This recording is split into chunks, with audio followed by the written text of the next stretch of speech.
Assalamualaikum warahmatullahi wabarakatuh. Perkenalkan, nama saya Rizky Ripadi, kelas PAIB.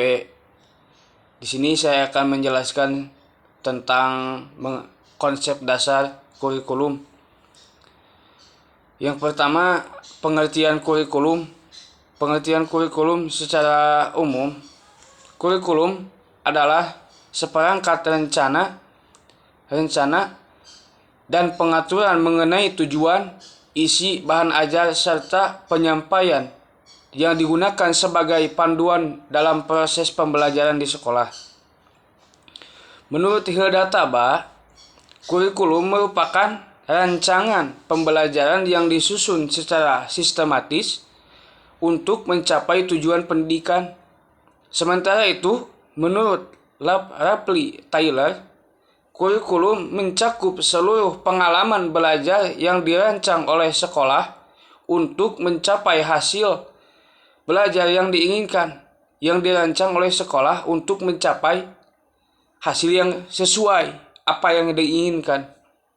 Kurikulum bukan hanya sekedar isi mata pelajaran, tetapi juga mencakup semua pengalaman yang didapatkan siswa dalam lingkungan sekolah. Itu pengertian kurikulum. Yang kedua, fungsi dan peran kurikulum.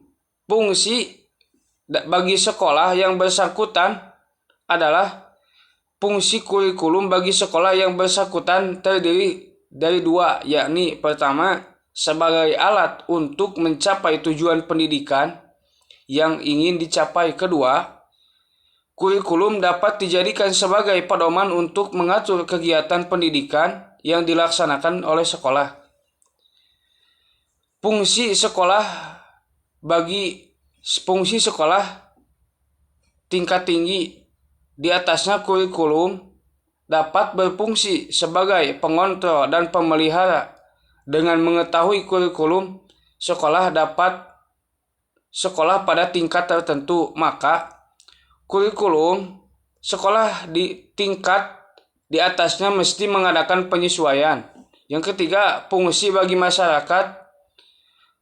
Keberadaan sekolah dipersiapkan untuk menghasilkan lulusan yang dapat terjun di tengah-tengah masyarakat. Lulusan suatu sekolah haruslah mencerminkan hal-hal yang menjadi kebutuhan masyarakat atau pemakai lulusan sekolah. Selain kurikulum, memiliki fungsi-fungsi seperti juga memiliki peranan dalam penerapannya yang dapat dibedakan sebagai berikut. Peranan konservatif, peranan kreatif, peranan kritis, dan evaluatif. Asas-asas kurikulum. Dalam penyusunan dan pelaksanaan kurikulum terdapat beberapa asas penting yang menjadi dasar. 1. Asas filosofis, berpedoman pada nilai dan pandangan hidup yang dianut masyarakat. 2. Asas psikologis, memperhatikan perkembangan mental, emosional, dan kebutuhan belajar siswa.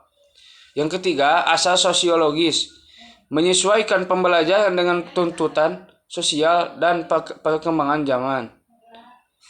Yang keempat, asas organisatoris yang memberikan dasar-dasar dalam bentuk bagaimana pelajaran itu disusun, bagaimana luas dan urutannya. D. Komponen-komponen kurikulum. Kurikulum terdiri dari beberapa komponen utama yang saling berkaitan. 1. Tujuan pembelajaran.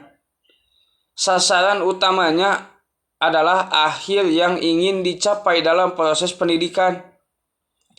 Yang kedua, isi atau bahan ajaran, pelajaran, konten atau bahan yang ingin disampaikan kepada peserta didik.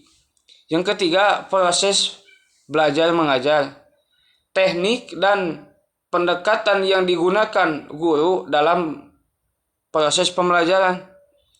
4. Evaluasi dan penilaian, proses ukur hasil belajar siswa dan efektivitas pembelajaran setiap komponen ini harus dirancang secara integritas agar pembelajaran berjalan efektif dan efisien.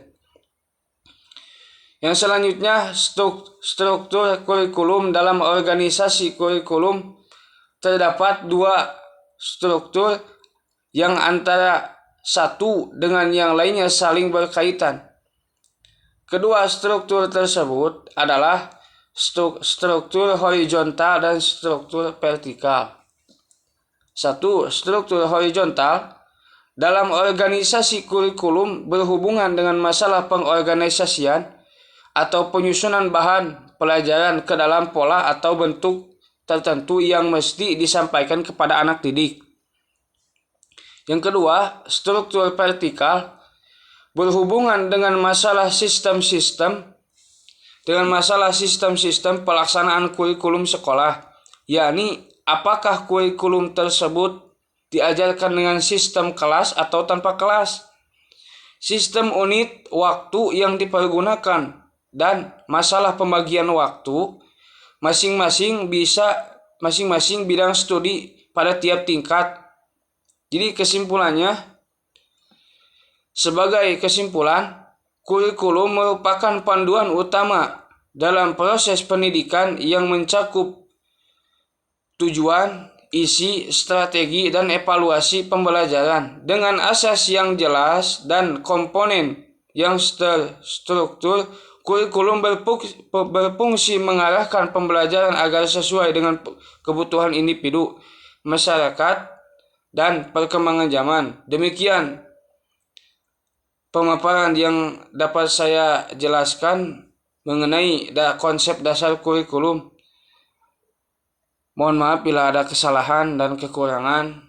Billahi taufiq wal hidayah. Wassalamualaikum warahmatullahi wabarakatuh.